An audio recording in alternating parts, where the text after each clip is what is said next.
Hello and welcome. তোমরা দেখছো target biology, সঙ্গে আমি তরুণ স্যার। তো আমরা বিভিন্ন এক্সাম সিরিজ নিয়ে আলোচনা করছি। আজকে আবারও নিটের আরেকটি এক্সাম সিরিজ নিয়ে চলে এসেছি। আর তোমরা জানো যে এই চ্যানেলের মধ্যে ক্লাস 9 থেকে 12 বিভিন্ন বায়োলজির সংক্রান্ত বিভিন্ন টপিক চ্যাপ্টার ধরে ধরে আলোচনা করা হয়, এবং এখানে বিভিন্ন কম্পিটিটিভ এক্সামেরও কিন্তু প্রিপারেশন করানো হয়। তো আজকে আমরা নিটের যে সিরিজটা নিয়ে এসেছি 5 নম্বর সিরিজ, এর আগে 4টে সিরিজ আপলোড হয়েছে। আজকের যে topic human reproduction and reproductive health, class 12-এর দুটো ইম্পর্টেন্ট চ্যাপ্টার, নিটের জন্য যথেষ্ট ইম্পর্টেন্ট চ্যাপ্টার। তো এই টপিকের ওপর আমরা বেশ কিছু কোশ্চেন, যেগুলো পরীক্ষার ক্ষেত্রে খুবই আসে, সেগুলো নিয়ে আলোচনা করব। চলো শুরু করা যাক। প্রথমে যে কোশ্চেনটা আমরা দেখছি হচ্ছে, which of the following statement about morula in human is correct. তো এখানে হিউম্যানদের ক্ষেত্রে যে ডেভেলপমেন্টাল স্টেজ, ডেভেলপমেন্টাল স্টেজ, সেখানে মরুলা দশার কি বৈশিষ্ট্য এখানে সঠিক রয়েছে। প্রথম অপশন বলছে, it had almost equal quantity of cytoplasm as an uncleaved zygote but much more DNA. বলছে অবিভাজিত অবস্থায় জাইগোটের যে পরিমাণ সাইটোপ্লাজম ছিল সেই পরিমাণ সাইটোপ্লাজম মরুলায় রয়েছে, কিন্তু ডিএনএর অ্যামাউন্টটা অনেক বেশি রয়েছে। ওকে, তো প্রথমেই বলি যে এখানে রাইট অ্যান্সার কিন্তু এখানে অপশন এই আছে। হ্যাঁ, তার কারণ আমরা জানি যে সাইটোপ্লাজমের যে পরিমাণ সেটা জাইগোট এবং মরুলা দুটোর ক্ষেত্রেই একই থাকে, সাইজও একই থাকে, কিন্তু ডিএনএর পরিমাণটা অনেক বেশি, অনেক বেশি পরিমাণে ডিএনএ কিন্তু ফর্ম করে। বাকিগুলো নয় কেন সেগুলো একবার দেখে নিই। It has far less cytoplasm as well as DNA than the uncleaved zygote. বলছে অবিভাজিত জাইগোটের থেকে অনেক কম পরিমাণ সাইটোপ্লাজম রয়েছে, এবং তার সঙ্গে সঙ্গে ডিএনএর পরিমাণটাও প্রচুর কম রয়েছে। এটা তো একদমই অ্যান্সার হবে না। অপশন সি যেটা বলছে, it has more or less quantity equal quantity of cytoplasm and DNA as uncleaved. বলে আনক্লিপড জাইগোটের যে পরিমাণ ডিএনএ বা সাইটোপ্লাজম ছিল সেখান থেকে কম বেশি একই পরিমাণ সাইটোপ্লাজম রয়েছে। এটা কাছাকাছি রয়েছে অ্যান্সার, কিন্তু যেহেতু অপশন এটা অনেক বেটার রয়েছে, তো সেখানে অবশ্যই অ্যামাউন্ট অফ ডিএনএটা দেখো এখানে ভুল কোথায় রয়েছে, সেটা হলো ডিএনএটা বলছে মোর অর লেস ইকুয়াল কোয়ান্টিটি। এটা তো একদমই নয়, ডিএনএর পরিমাণটা কিন্তু মোর অর লেস ইকুয়াল না, ডিএনএর পরিমাণ অনেক বেশি থাকবে, সাইটোপ্লাজমের পরিমাণটা কিন্তু মোর অর লেস। এই পোর্শনটা ঠিক আছে, সাইটোপ্লাজমের পরিমাণ মোর অর লেস ইকুয়াল, কিন্তু ডিএনএর পরিমাণ অনেক বেশি, সেই জন্য অপশন সিটাও কিন্তু সঠিক অ্যান্সার হলো না। ডি বলছি, ইট has more cytoplasm and more DNA, তো আগেই বলে দিয়েছি এটাও হওয়ার কোনো অপশন কিন্তু এখানে নেই। এরপর যে কোশ্চেনটা রয়েছে বলছে, ফ্যালোপিয়ান টিউব এর ক্লোজেস্ট, ফ্যালোপিয়ান টিউবের কোন অংশ ওভারির সবচেয়ে কাছে রয়েছে। দেখো আমরা জানি ফ্যালোপিয়ান টিউবের 4টে অংশ রয়েছে। ইউটেরাস পার্ট, এখানে ইসথমাস রয়েছে, অ্যাম্পুলা রয়েছে এবং ইনফ্যান্ডিবুলাম, 4টে পার্ট আছে। তার মধ্যে ইউটেরাইন পার্টের সবচেয়ে কাছে, ইউটেরাসের সবচেয়ে কাছে যেটা থাকে সেটা তো এখানে দেওয়া নেই, এই পোর্শনটা হবে ইউটেরাইন পার্ট, দরকার নেই। তো এখানে বলেছে কোনটা ওভারির সবচেয়ে কাছাকাছি রয়েছে, ফ্যালোপিয়ান টিউবের কোন অংশটা ওভারির সবচেয়ে কাছাকাছি রয়েছে। তো এটা যদি ওভারি হয় তাহলে ওভারির সবচেয়ে কাছে ইনফ্যান্ডিবুলাম আছে, আমরা দেখতেই পাচ্ছি ইনফ্যান্ডিবুলামের যে ফিমরি অংশ সেটা ওভারির কাছে একদম থাকে, যেটা ওভারকে রিসিভ করে। তো অ্যান্সার হবে ইনফ্যান্ডিবুলাম, তার মানে এখানে অপশন বি হবে অ্যান্সার। এরপর যে কোশ্চেনটা রয়েছে বলছে, a change in amount of yolk and its distribution in the egg will affect. বলছে একটা এগের মধ্যে যে পরিমাণ ইয়ক বা কুসুম থাকে এবং তার যে ডিস্ট্রিবিউশন রয়েছে সেটা কিসের ওপর এফেক্ট করে। জাইগোট ফর্মেশনের ওপর একদমই এফেক্ট করে না। হ্যাঁ, ইয়ক কতটা পরিমাণ আছে এবং কোন রিজিয়ানের ডিস্ট্রিবিউশন রয়েছে, ইয়ক দেখো আমরা ডিম ভাঙার সময় দেখেছি, বা সিদ্ধ ডিমের ক্ষেত্রে দেখেছি যে কুসুমটা কিন্তু একটা সাইডে থাকে। তো এটা পাখির ডিমের ক্ষেত্রে রয়েছে, বিভিন্ন ডিমের ক্ষেত্রে বা বিভিন্ন এগের ক্ষেত্রে কিন্তু এই কুসুমের ডিস্ট্রিবিউশন এবং পরিমাণটাও কিন্তু বিভিন্ন রকম হয়।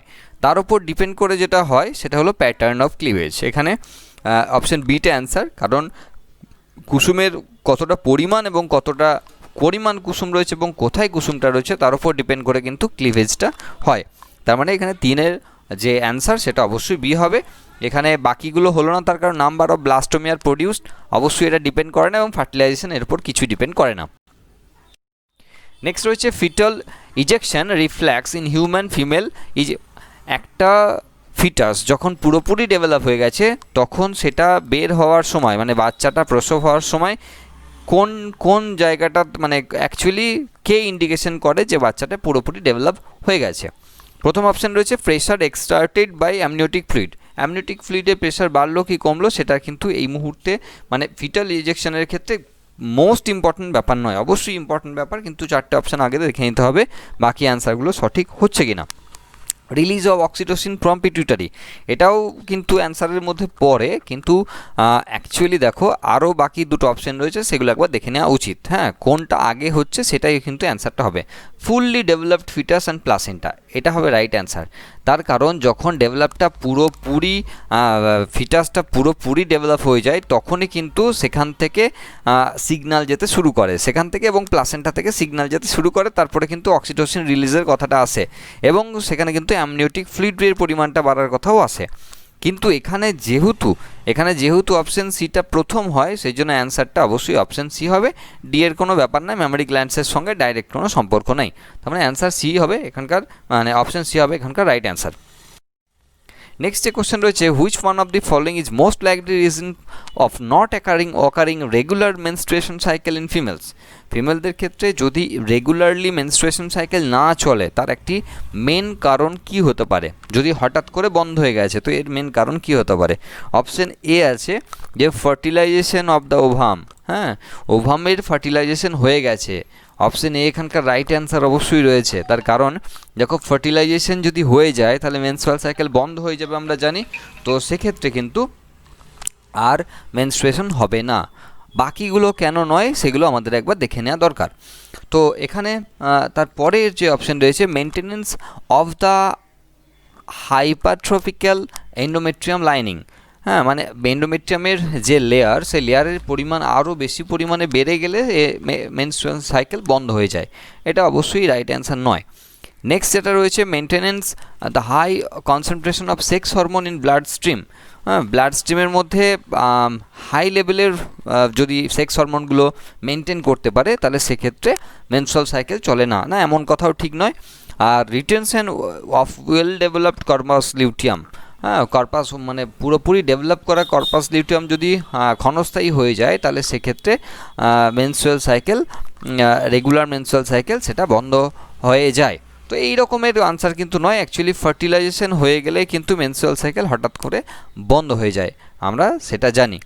তো এটা মোস্ট লাইকলি রিজন, হ্যাঁ এটা মাথায় রাখতে হবে মোস্ট লাইকলি রিজন, তার কারণ কর্পাস লিউটিয়াম বা কর্পাস লিউটিন যদি আস্তে আস্তে কমতে থাকে, মানে কর্পাস লিউটিয়ামের যে থেকে যে সিক্রেশন প্রোজেস্টেরন কমতে থাকলে একবারে গ্রাউন্ড লেভেলে এলে আমরা জানি মেনস্ট্রুয়াল সাইকেল হয়ে যায়, বন্ধ হওয়ার কথা বলে না, এখানে কিন্তু বন্ধ হওয়ার কথা আছে।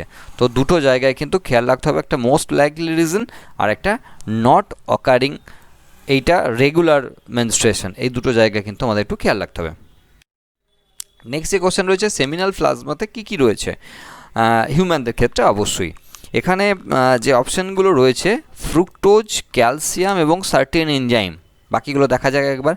Fructose and calcium but no enzyme, না এটা ঠিক নয়, কারণ এনজাইম থাকে, তো এখানে আনসার অবশ্যই বিটা নয়।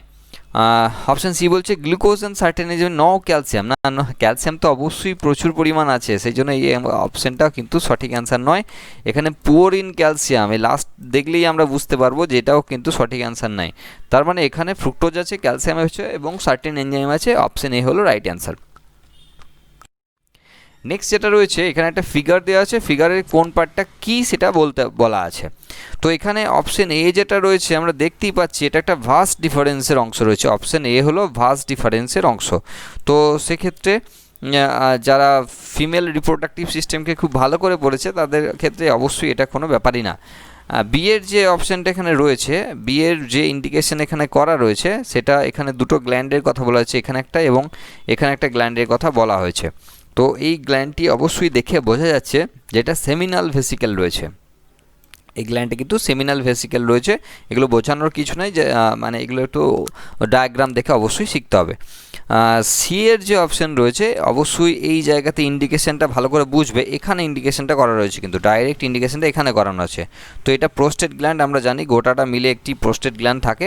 সেই প্রোস্টেট গ্ল্যান্ডের ছবি এখানে দেওয়া আছে, পয়েন্ট আউট করা আছে। তো এটা প্রোস্টেট গ্ল্যান্ডের, এবং এখানে আরেকটি গ্ল্যান্ডের কথা বলা আছে এই লেভেলে এসে, তো বোঝাই যাচ্ছে এটা কিন্তু বাল্বো ইউরেথ্রাল গ্ল্যান্ডের কথা বলা আছে। তো এখানকার অ্যান্সার খুব সহজেই বুঝতে পারছি আমরা, অপশান বি হবে রাইট অ্যান্সার। নেক্সট যে কোশ্চেন রয়েছে বলছে the test tube baby programme employs which of the following techniques. কোন টেকনিকটাকে ফলো করে টেস্ট টিউব বেবি প্রোগ্রাম সেটাকে ফর্ম করানো হয়। তো এখানে ইন্ট্রাসাইটোপ্লাজমিক স্পার্ম ইঞ্জেকশন এটা তো নয়, তার কারণ সেটা সাইটোপ্লাজমের মধ্যে ডাইরেক্ট স্পার্ম ইঞ্জেকশন করা হয়, কিন্তু সেটা টেস্ট টিউব বেবির ক্ষেত্রে সবসময় করার প্রয়োজন হয় না। ইন্ট্রা ইউটেরাইন ইনসেমিনেশন, হ্যাঁ, টেস্ট টিউব বেবির ক্ষেত্রে অবশ্যই যে ফার্টিলাইজেশন সেটাকে বাইরে করানো হয়, ইন ভিট্রো ফার্টিলাইজেশন করানো হয়। তো ইনসেমিনেশন যদি ভেতরে হয় তাহলে তো ইন ভিভো হয়ে যাচ্ছে। তো টেস্ট টিউব বেবির ক্ষেত্রে এই তথ্যটি সঠিক নয়। গ্যামেট ইন্ট্রাফ্যালোপিয়ান ট্রান্সফার এটা তো অবশ্যই নয়, তার কারণ টেস্ট টিউব বেবি বারবার বলছি টেস্ট টিউব বেবি ফর্ম করাতে গেলে কিন্তু এমন কিছু প্রবলেম আছে যার জন্যই তো ইন ভিট্রো ফার্টিলাইজেশন করতে হচ্ছে, মানে টেস্ট টিউবের মধ্যে ফার্টিলাইজেশন করতে হচ্ছে। তো অবশ্যই অ্যান্সার নয়। জাইগোট ইন্ট্রাফ্যালোপিয়ান ট্রান্সফার এটা হবে রাইট অ্যান্সার, তার কারণ আগে ইন ভিট্রো ফার্টিলাইজেশন করানো হয়, তারপরে জাইগোটটাকে ফর্ম করানো হয়, তারপর জাইগোটটা নিয়ে সেটাকে ফ্যালোপিয়ান টিউবের মধ্যে ট্রান্সফার করা হয়। তো সেক্ষেত্রে রাইট অ্যান্সার যেটা রয়েছে অবশ্যই D. Next medical termination of pregnancy, যাকে আমরা এমটিপি বলে চিনি, তো সেটা সেফ কত সপ্তাহ পর্যন্ত সেটাকে সেফ বলে ধরা হয়। দেখো প্রথমেই বলে রাখি যে যত ফিটাসের বয়স যত কম হবে তত কিন্তু আরও বেশি সেফ হবে, হ্যাঁ, কারণ প্লাসেন্টাল কানেকশন যেটা সেটা কম ডেভেলপ করবে, যত কম ডেভেলপ করবে তত ভালো সেটাকে বের করার ক্ষেত্রে।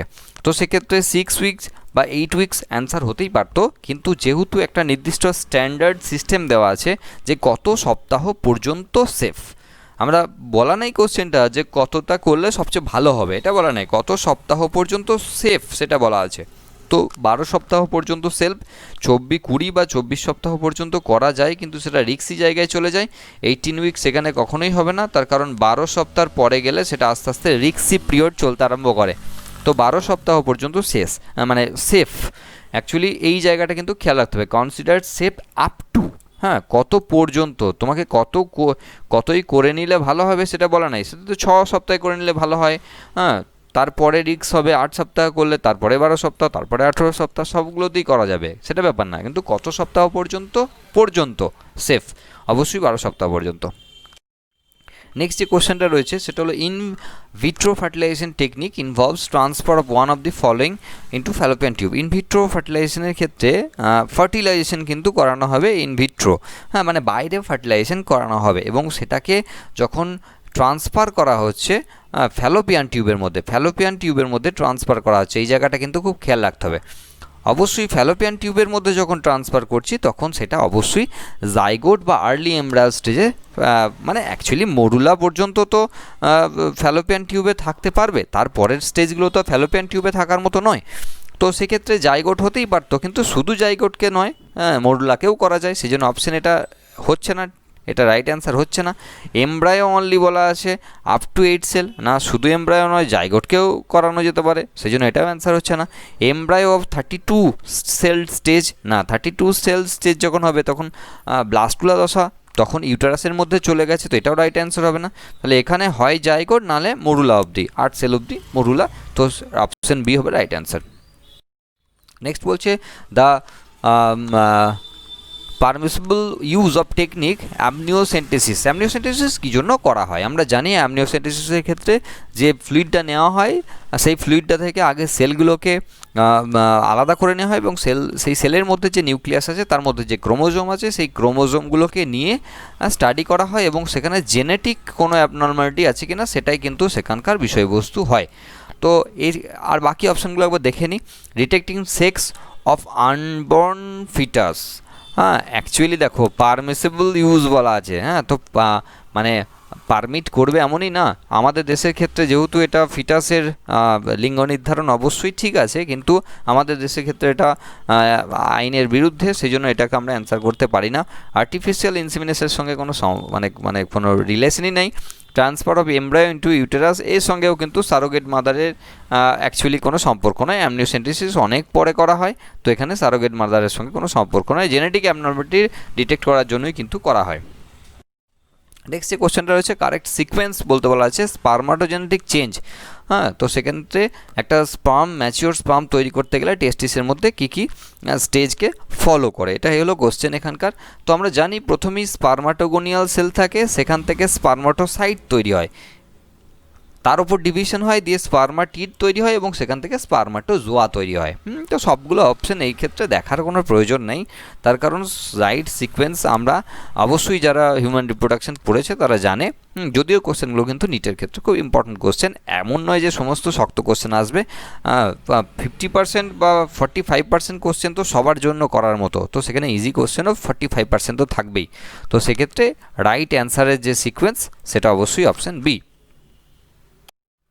নেক্সট যে কোশ্চেন রয়েছে বলছে কারেক্ট ম্যাচিং বলেছে। হ্যাঁ, তো কারেক্ট ইনকারেক্ট এই জায়গাগুলো খুব ভালো করে কোশ্চেন পড়ার সময় খেয়াল রাখবে।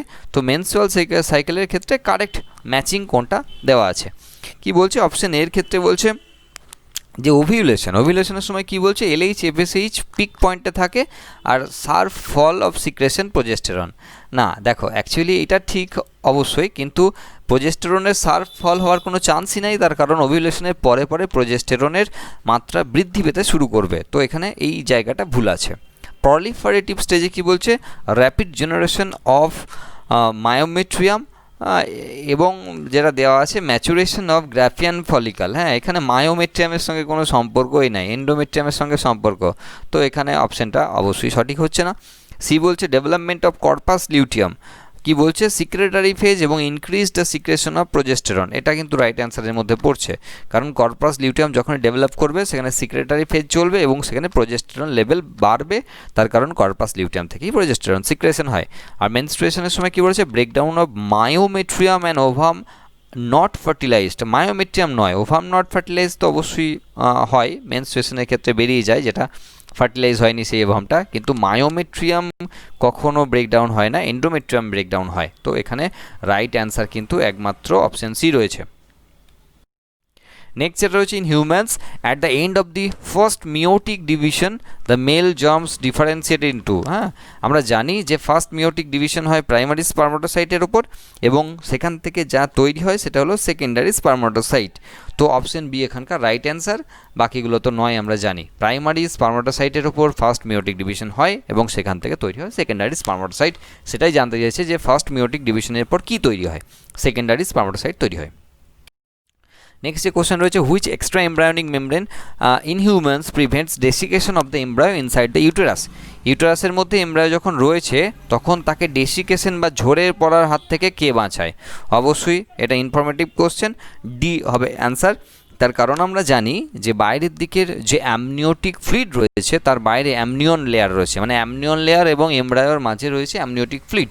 তো এখানে ডেসিকেশন বা ঝরে পড়ার হাত থেকে বা শুকিয়ে যাওয়ার হাত থেকে অবশ্যই অ্যামনিওটিক লেয়ারটা বাঁচায়। নেক্সট যে কোশ্চেন রয়েছে which of the following statement is incorrect. হ্যাঁ, খুব ভালো করে কারেক্ট ইনকারেক্টের জায়গাগুলো কিন্তু কোশ্চেন পড়ার সময় দেখবেন, নাহলে কিন্তু ভুল হয়ে যাওয়ার সম্ভাবনা প্রবল থাকছে। মেনস্ট্রুয়েশনের সময় কোনটা ইনকারেক্ট বলেছে, তো এখানে আমরা দেখি অপশানগুলো পড়ে একটু। হ্যাঁ, during normal menstruation about 40 ml blood is lost. না, ব্লাডের পরিমাণ কিন্তু এর থেকে বেশি লস হয়, তো এখানে 40 ml ব্লাড লস হয় না। The menstruational fluid can easily মানে ইনকারেক্ট অপশন বলেছে, তো অবশ্যই এখানে যে 40 ml ব্লাড লসের কথা বলছে এটা অ্যাপ্রক্সিমেটলি কাছাকাছি আর কি, 40 ml থেকে বেশি হয় অবশ্যই, যেটা বললাম সেটা কিন্তু। এবার দেখো অ্যাকচুয়ালটা মানে ওমেন টু মেন ভ্যারি করে, তো সেখানে বাকি অপশানগুলো দেখে তারপরে এটা বলা যাবে যেটা ঠিক হচ্ছে কিনা বা এটা ভুল দেখাচ্ছে কিনা, বাকি কোনো কিছু আরও বেশি ভুল আছে কিনা। Menstrual fluid can easily clot, না এটা তো একদমই ভুল আছে। হ্যাঁ, তো আমরা ইনকারেক্টই খুঁজ, যেটা ভুল আছে বাকিগুলো অবশ্যই আমরা দেখব পড়ে পড়ে কী আছে। তো কেন মেনস্ট্রুয়াল ফ্লুইড ক্লট করে না, তার কারণ বিভিন্ন কারণ ধরা হয়, তার মধ্যে একটা কারণ হয় যে মেনস্ট্রুয়াল ফ্লুইডের মধ্যে প্রচুর পরিমাণে মিউকাস থাকে, সেই মিউকাস কিন্তু ব্লাডটাকে ক্লট করতে দেয় না।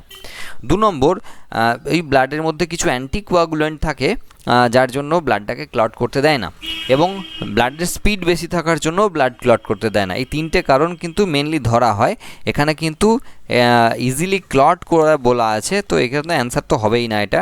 তার মানে অ্যাকচুয়ালি কি এটা ঠিক হবে না, তার মানে এটাই অ্যান্সার হবে, পরে আমরা দেখছি। At menopause in females there is specially abrupt increase of gonadotropic hormone. মেনোপজের সময় গোনাডোট্রপিক হরমোন প্রচুর পরিমাণে ইনক্রিজ করে।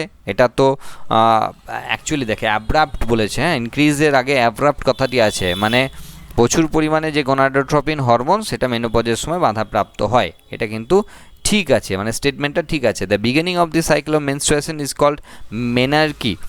এটাও কিন্তু ঠিক, কারণ প্রথম যখন মানে প্রথম মেনস্ট্রুয়াল সাইকেল শুরু হওয়াকে মেনার্কি বলা হয়। তার মানে এই 3টে অপশান কিন্তু ঠিক পাচ্ছি, এই স্টেটমেন্টটা ভুল পাচ্ছি। তার কারণ এখানে কিন্তু ভুল স্টেটমেন্টটাই খুঁজে বার করতে বলেছে, সুতরাং অপশন বি হবে সঠিক অ্যান্সার। মানে অপশন বিটা অ্যাকচুয়ালি ভুল, আর এখানে ভুলটাই খুঁজে বের করতে বলা হয়েছে, তার মানে অপশন বি হবে সঠিক অ্যান্সার। এরপর দেখো বলছে which part of the ovary in mammals act as an endocrine gland after ovulation. ওভিউলেশনের পর কোনটা এন্ডোক্রাইন গ্ল্যান্ড হিসাবে কাজ করে? তো অবশ্যই গ্রাফিয়ান ফলিকল, তার কারণ গ্রাফিয়ান ফলিকলের মানে ওভিউলেশন হওয়ার পর গ্রাফিয়ান ফলিকলটা কর্পাস লিউটিয়ামে পরিণত হয় এবং সেখান থেকে প্রজেস্টেরন বের হয়, তো অবশ্যই এটা একটা এন্ডোক্রাইন গ্ল্যান্ড হিসাবে ফর্ম করে। নেক্সট কোয়েশ্চেন বলছে in the human female menstruation can be deferred by the administration of. মেনস্ট্রুয়েশন কার দ্বারা প্রভাবিত হয়? আমরা জানি এখানে দেখো অ্যাকচুয়ালি দেখো মেনস্ট্রুয়েশনের টোটাল যে প্রসেসটা, সেই প্রসেসটা কিন্তু এখানে এলএইচ একা করে এটা বলা যাবে না। কম্বিনেশন অফ এফএসএইচ আর এলএইচ, হ্যাঁ, গোটা মেনস্ট্রুয়েশনটা এফএসএইচ এলএইচ তো অবশ্যই করে, কিন্তু এখানে দেখতে হবে আরও অপশানগুলো। Combination of oestrogen and progesterone আর এফএসএ চলে, এটা তো হবেই না। তো সেক্ষেত্রে দেখো ইস্ট্রোজেন প্রোজেস্টেরনের যে নর্মাল যে লেভেল, সেই লেভেলগুলো কিন্তু মেনস্ট্রুয়েশন প্রসেসটাকে কন্ট্রোল করে। প্রোজেস্টেরন লেভেল 0 হলে মেনস্ট্রুয়েশন শুরু হয়, এবং তারপরে ইস্ট্রোজেন আস্তে আস্তে বাড়তে বাড়তে একটা জায়গায় গিয়ে ওভিউলেশন হয়, তারপরে প্রোজেস্টেরন লেভেল হাই লেভেল হয়, প্রোজেস্টেরন লেভেল যখন আবার কমে যায় তখন কিন্তু আবার মেনস্ট্রুয়েশন হয়। তো এখানে মেনস্ট্রুয়াল সাইকেলের কথা ডাইরেক্ট বলা নেই, মেনস্ট্রুয়েশনের কথা বলেছে, তো সেক্ষেত্রে অপশান সি যেটা সেটাই হবে right answer. Withdrawal of the following hormones is the indicate causes of menstruation. ওই আগের কোশ্চেনের মতোই কোশ্চেনটা আছে, কোন হরমোনটাকে যদি আমরা একবারে তুলে নিই, হ্যাঁ, তো সেক্ষেত্রে ডাইরেক্ট মেনস্ট্রুয়েশন হয়ে যাবে। প্রোজেস্টেরন আমরা জানি, প্রোজেস্টেরনকে যদি তুলে নেওয়া হয়, কারণ 28 দিনের মাথায় বা 27-28 দিনের মাথায় প্রোজেস্টেরন লেভেল আস্তে আস্তে কমে গ্রাউন্ড লেভেলে আসে বলে তখন মেনস্ট্রুয়েশন হয়। তো সেটাকে যদি তুলে নেওয়া হয় তাহলে মেনস্ট্রুয়েশন হবে, বা আমরা যখন মেনস্ট্রুয়েশন পিছোতে চাই বা বন্ধ করতে চাই তখনও কিন্তু সেই ট্যাবলেটই খাওয়া হয় যার মধ্যে প্রোজেস্টেরন আছে। মানে প্রোজেস্টেরন শো করলে সেখানে মেনস্ট্রুয়েশন হতে দেয় না, প্রোজেস্টেরন লেভেল কমে গেলেই সেখানে কিন্তু মেনস্ট্রুয়েশনের দিকে এগিয়ে যায়। নেক্সট যে কোশ্চেনটা আমরা পাচ্ছি 20 নম্বরে, সেটা হলো copper ion release from copper releasing Intra uterine device. IUD থেকে যে কপার বেরোয় তার অ্যাকচুয়ালি কাজ কি সেটা এখানকার কোশ্চেনে বলা আছে। তো দেখা যাক কি বলছে। Make uterus unsuitable for implantation. Implantation পর্যন্ত যাবেই না, সুতরাং ইমপ্লান্টেশনে আয়ন সুইটেবল আনসুইটেবল কোনো প্রশ্নই ওঠে না। ইনক্রিজ ফ্যাগোসাইটোটিক অফ স্পার্মস, ফ্যাগোসাইটোসিস অফ স্পার্মস, এটা কিন্তু কিছুটা হলেও ঠিক অপশান আছে, কিন্তু দেখার আছে যে এখানে স্পার্মের ফ্যাগোসাইটোসিস পদ্ধতিকে বাড়াবে, এর থেকেও ভালো কোনো অপশান আছে কিনা। সাপ্রেস স্পার্ম মোটিলিটি, এটা কিন্তু একদম প্রথম আইইউডির যেটা কাজ, আইইউডি থেকে বেরোনো কপার আয়নের যে প্রথম কাজ সেটা হলো স্পার্মের মোটিলিটি পাওয়ারটাকে বাড়িয়ে দেওয়া। ওভিউলেশন সঙ্গে কোনো সম্পর্ক নেই, তাহলে স্পার্মের মোটিলিটি পাওয়ারটাকে বাড়ায়। আরেকটা যেটা করে সেটা হলো যে ভ্যাজাইনাল মানে ইউটেরাসের যে ফ্যাগোসাইটোটিক সেল আছে সেই সেলগুলোকে উদ্দীপিত করে ফ্যাগোসাইটোসিস করার জন্য, যাতে স্পার্মগুলোকে গিলে খেতে পারে। তো এখানে অপশন বিটা কিন্তু সেই লেভেলে সঠিক অ্যান্সার হচ্ছে না। অপশন সি যেটা রয়েছে স্পার্মের মোটিলিটি পাওয়ারকে অনেকটা কমিয়ে দেয়, এটা হবে সঠিক অ্যান্সার, মানে অপশন সি হলো সঠিক অ্যান্সার। তো এই ছিল আজকে আমাদের বিষয়বস্তু। আশা করি এই ভিডিও তোমাদের অনেক মানে উপকারে আসবে। প্রত্যেকটা কোশ্চেন কিন্তু নিট এগ্রিকালচারে পড়ার মতো কোশ্চেন, সেরকমই সিরিজ কিন্তু আমরা নিয়ে আসছি। তো তোমরা কেমন লাগছে তোমাদের সেটা অবশ্যই কমেন্ট বক্সে জানাবে, এবং প্রচুর লাইক এবং শেয়ার তো অবশ্যই তোমরা করবে। যদি নতুন দেখছো মনে হয় ভিডিও, তাহলে অবশ্যই সাবস্ক্রাইব করবে এবং পাশে নোটিফিকেশন বেলটাকে অন করে রাখবে, তাহলে ভিডিওর আপডেটেশন কিন্তু পাবে, যখন ভিডিও আপলোড করবে তোমরা জানতে পেরে যাবে। ঠিক আছে, thank you for watching. Next ভিডিওর জন্য ওয়েট করো, আমরা পার্ট 6 নিয়ে আসছি খুব তাড়াতাড়ি।